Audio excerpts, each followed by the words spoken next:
Hey, this is Dave with Taboo Customs, and this will be our first video in a series of videos where we are making some upgrades, tracking the mileage, and seeing what kind of changes we see in our mileage versus some specific upgrades. This one is one that is fairly hotly contested, one that came recommended as well, and that is going to 12 hole injectors from our stock single hole OEM injector. So what we've purchased are some K suspension 12 hole injectors, and we'll be installing those into our 98 TJ here. So we'll run you through how to do that. Then at the end of the video, we'll show you the results after running those 12 hole injectors for at least a month over several fill-ups versus what we saw with our baseline when we set that baseline on this 98 TJ. Well, before we get started, let's take a quick look at what we got from K Suspension.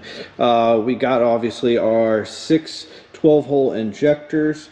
Probably hard to see, but very fine small holes down in those injectors. Now, because we have a 98 TJ, we did have to make a decision. The connectors for these 12 hole connectors aren't available in the older style of the 97 to I believe 99. Don't quote me on that, but if you look at the website, you'll see the years that we'll have to make some changes. So you do have a couple of options. You could opt to get a pigtail that has connectors on either end so that you can connect to your current harness and then to the new injectors, or you can opt for a pigtail that you can splice into your current harness. I would rather not have the additional connection to go wrong, so we will go ahead and we purchased the kit to splice new connectors on the ends of our harness for our new injectors. All right, so on to the installation. Obviously, we've got to get down to our fuel rail so we can remove the fuel rail and start swapping out each of these injectors on the fuel rail. So first thing, we'll have to pull the intake off, and then we'll have to start pulling these cables off. Intake is pretty simple. The only thing that you might struggle with is these hoses here tend to want to crack. This piece here can be somewhat fragile, so be careful with that piece as they can break off, but beyond that, should be a fairly simple task.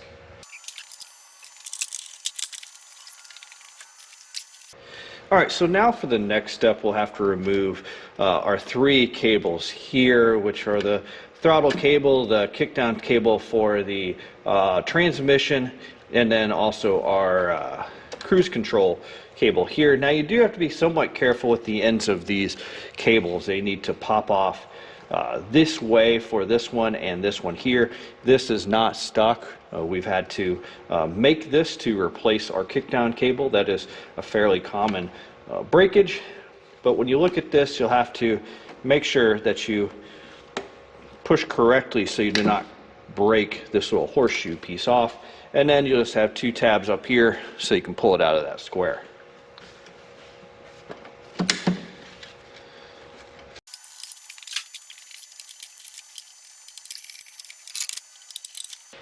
So the next step is we'll need to remove this piece here, and there should be 3 bolts holding it to the intake down there. They should be 10 millimeter.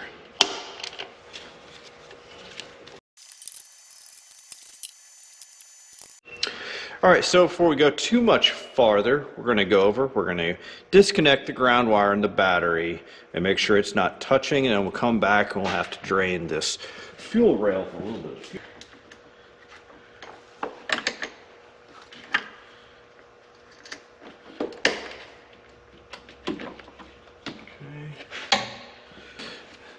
Now to drain the fuel rail, we'll just remove the test port cap. Use something to catch some fuel. There's a needle in the middle. Be careful not to spray yourself in the face. And we'll just make sure there's no pressure on it. Now we're going to go ahead and remove the fuel line here.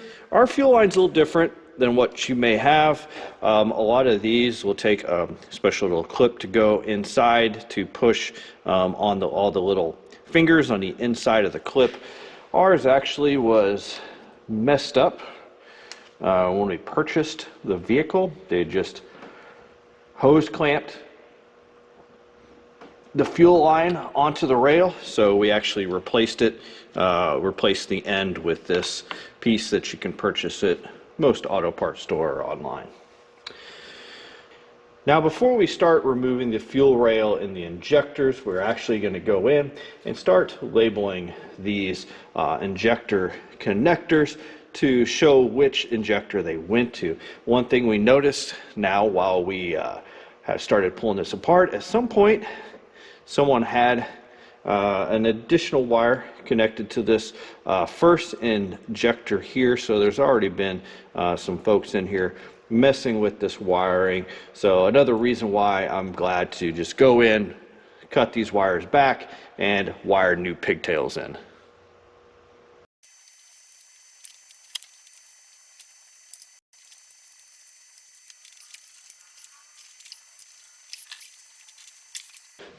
Alright, so next I would recommend removing this cover here. I wouldn't remove the fuel rail just yet. I'm going to go ahead, rewire our connectors with this fuel rail here in place. That way I can make sure I don't get anything down in the holes where the fuel rail goes into the intake.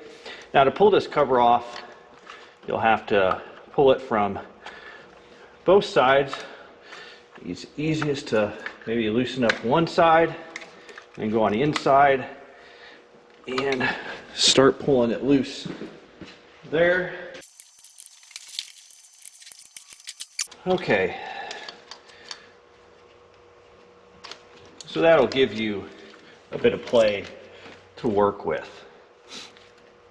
So what we're going to do now is we're going to start working on the wiring, and we're just going to start from one end and work back to the other, making sure that we keep our wires labeled, keep our injectors in the right order. To start the wiring, we're going to start with the number 1 cylinder. Here we've stripped the black tape back to the harness. Now, a tip when you're trying to strip this black tape off, old black tape can be a pain in the butt. But if you use a heat gun, warm this tape up to where it's pliable again, it will strip off pretty easily, especially if you already have one end found. Now, for our connections, we are going to use a heat shrink and solder style connector. We prefer to use these over your standard butt style crimp connectors, and we'll put a link in our description if you're looking to find some of these, but they're pretty easy to use. We'll point out a couple of things to avoid with them if you are going to use them. So let's get started. We're going to go ahead and clip this first one off about 2.5 inches away from the connector,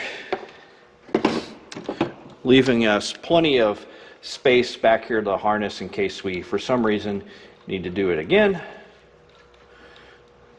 Go ahead and strip about 3/8 of an inch of insulation off of our wires. Do the same with one of our connectors.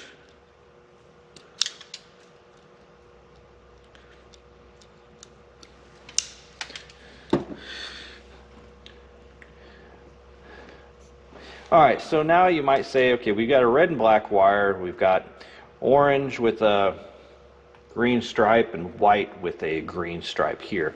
Now, on fuel injectors, they're not polarity sensitive, so it doesn't necessarily matter too much how the wire or how the power flows through them, which direction it flows. However, we're going to want to be fairly consistent. More than likely, one of these colors looks like the orange is the same on all the connectors. So what we're going to do is we're just going to go ahead and go with red to orange and black to our other color. Go ahead and slide on our butt connector. Slide this in. We're going to make sure that the two overlap all the way in the center. One other thing to note, that since we are doing this, we left the fuel rail on here, you might want to wait to drain this till after we actually reconnected the fuel line, just so Motion detected at the house door. we actually reconnected the fuel line just so we have a, we didn't have open fuel here while we're using a heat gun. Probably a bad idea.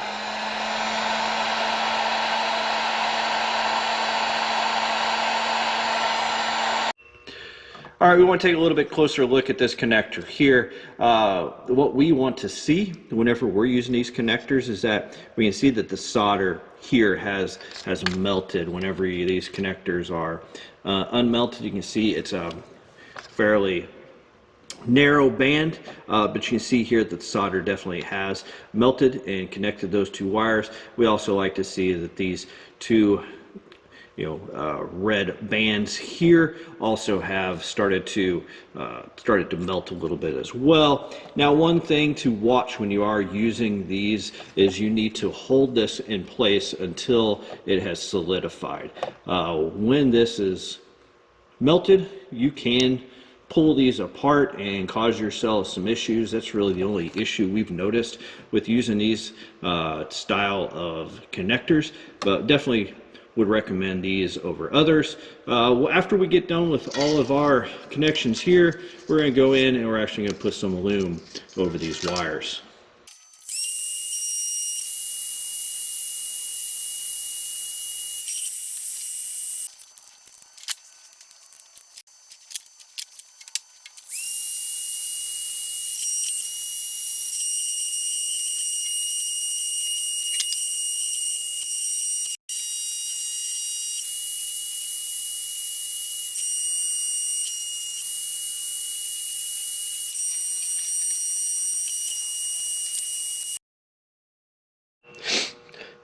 Okay, so with all the connectors done, and on the connectors went pretty well. The back one's obviously the biggest pain in the butt as usual.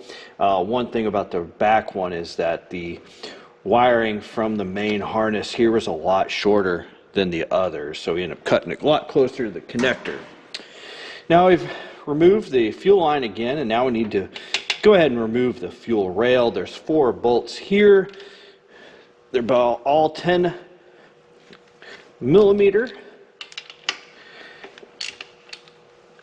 The rear one, or any of them, I guess, could be a stud.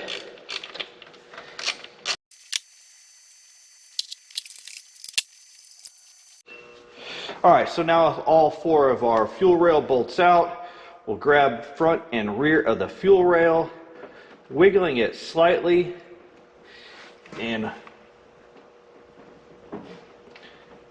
pulling on it to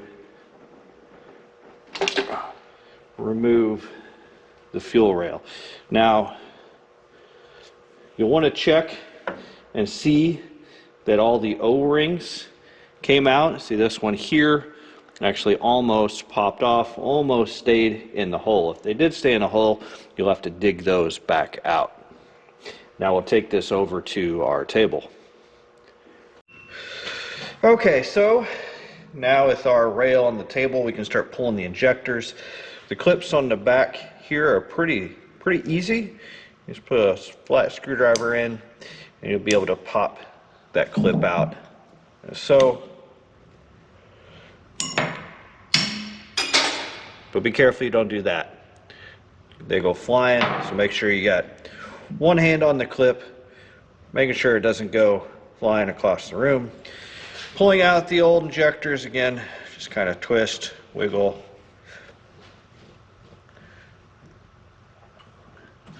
Get them pulled out. Make sure that the O-ring comes out with the injector.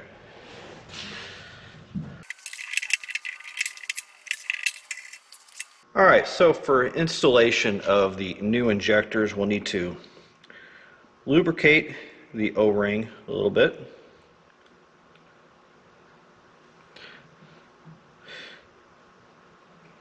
Try to make sure you don't get it down in the center hole. You'll want to be careful of not getting a lot of grease or anything on this back section either. We'll install it with the mounting flanges up, connector down, and we'll have to kind of work it into the slot or into the hole, and it'll kind of pop in. Then the connector slides back on from this side into the two slots till it's locked in.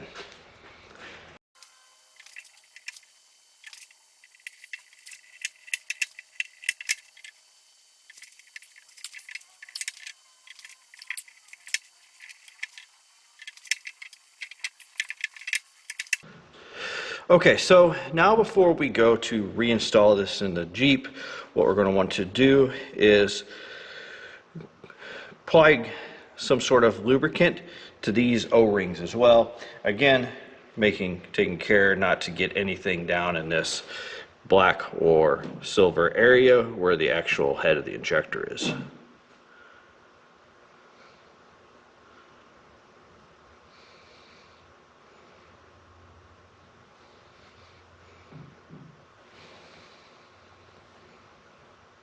Alright, so with the connectors now facing up, you'll want to line the rail up, being careful not to get the O-rings into any crud.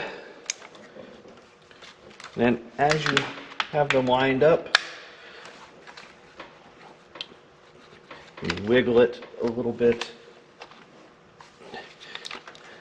to push the injectors into the intake. You can use the holes here in the intake to understand when you've got them pushed far enough in.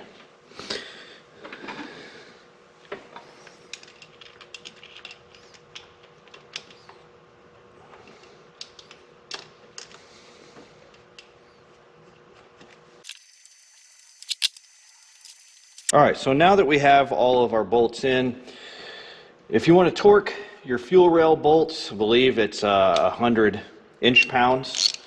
We'll do that roughly.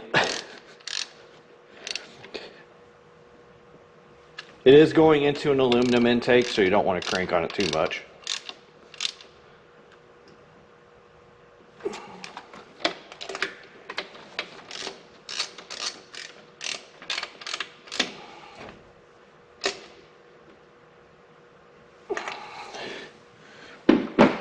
Alright, so with the fuel rail installed, we can now connect our injectors. I'm going to start at the rear. It's the easiest. Now, what I'm going to do is I'm going to use some dielectric grease inside the connector. One, to make sure that we keep water out of the connector.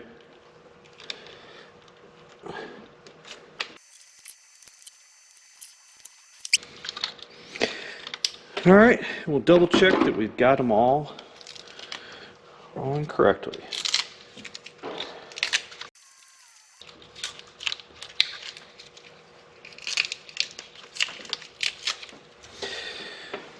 Alright, so now we will go ahead and reinstall everything we took off in reverse order, essentially, of what we did earlier.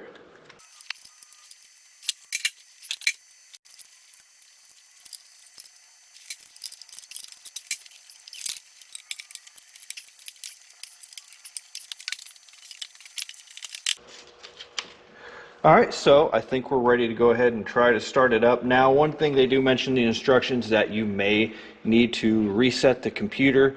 I'm not sure yet if we'll need to do that, but we'll run through that if we do. The instructions are available if you purchase a set of these from Case Suspension, and it does run you through the instructions on how to do that. But what we'll do is we'll go ahead and we'll get the fuel rail primed up and we'll get it started. Obviously, since everything is full of air, may take a little bit for it to get running.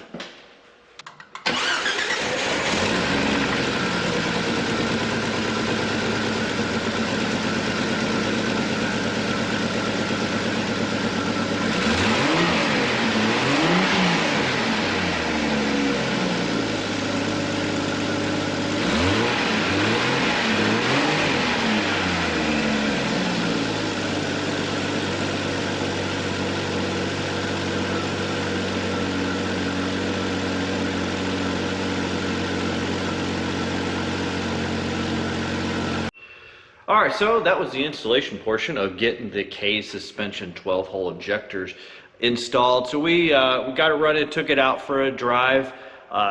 Runs good, but honestly it ran good before. I'd like to think it does run a little bit better. It kind of seems that way, but honestly, we didn't have any issues with how it ran before, so that was negligible for us. But we have heard, people report that it has taken care of some issues for them, which is they probably had bad injectors anyway. So now let's get on to what we really were looking at for these, and that was how did they affect our mileage? All right, so we are back after a roughly just over a month driving our TJ here. We put 1,400 miles on it. We went through just over 105 gallons of fuel, and so now we're here ready to talk about our results. One thing you might have heard me say on this video just a minute ago is that I didn't really notice too many performance upgrades as far as driving it. I will, however, kind of go back on that now after driving it for 30 days. I will say that I do think that it does run better. It definitely is much more consistent in the starting time, very quick starting times, and it has stayed quick the whole time, and it has not had, other than the initial startup when it is working the air out of the cylinders and everything, and getting primed as far as the fuel goes, I have not had any hesitation or any kind of misses or anything like that with that, which I did see a little bit of that with the other injectors. Now, unfortunately, that might have been because we might have had bad injectors. We just don't know, so we don't know if that's necessarily a difference between the 12-hole injector and our old injectors, just because we didn't take that intermediate step of putting brand new single-hole injectors in, which might have been nice, but we kind of jumped straight to the 12-hole injector. So now on to the gas mileage. Did we see an improvement? The answer is yes, we did see an improvement. How much of an improvement? Well, let's take a look. All right, so here's our chart where we are charting our mileage starting back in November all the way up to February 2023 now. You can see here as we started, and this is our baseline, no changes made. Here we are running a pretty wide range between 12 miles per gallon almost up to 14 miles per gallon. And here in this area we averaged 12.7 miles per gallon for those couple of months. Now, the line here is our change to the 12-hole injectors. You can see once we changed to the 12-hole injectors, our mileage was much more consistent with a fairly small range, just a couple of points there falling under 13 miles a gallon. So we did see an improvement from an average of here 12.7 miles per gallon, to 13.3 miles per gallon on average. So I will say that we did see a slight increase. Now, of course, any kind of manufacturer is going to tell you that your increase in your miles per gallon or your performance is going to vary based on your driving habits. But, we definitely can say that it did look to improve, definitely consistency, and bring us up to where we are in our upper range of what we were before, and keeping us consistent in that range. So we did see an improvement. All right, so as you can see, we did see an improvement, 0.6 of a mile per gallon. Now, what does that translate into price of the injectors and your rate of return? So based on that gain in miles per gallon and the fact that we spent about $190 on the injectors, they would be paid off in about 16,000 miles. Now, for as much as we're driving the Jeep right now, that would be right at about a year. So an IRR of a year, for like business and equipment is good. Now for a vehicle, I don't know, maybe not so good, but it's kind of right there on the edge, I would say. Definitely say that the performance of them has been great. We have seen an improvement, and I think that that's something that it is good. But I will say that I've seen other reports out there of getting much more miles per gallon out of 12-hole injectors or 4-hole or 6-hole hole injectors and all of that, and I'm skeptical that people are really getting those if they really paid attention to what their mileage is, because we did drive pretty well the exact same route for the last 3 months and very little deviation. So with that, we would though approve the K's suspension injectors and say that they were really a worthwhile investment for us. Have worked great, and like I said, we did see some improvement in our mileage. So if you're thinking about replacing your injectors, take a look at K's suspension. All right, thanks for watching. And as always, you can visit us at taboocustoms.com to find rust repair kits and other armor and different accessories. And a like and subscribe is greatly appreciated. Thanks.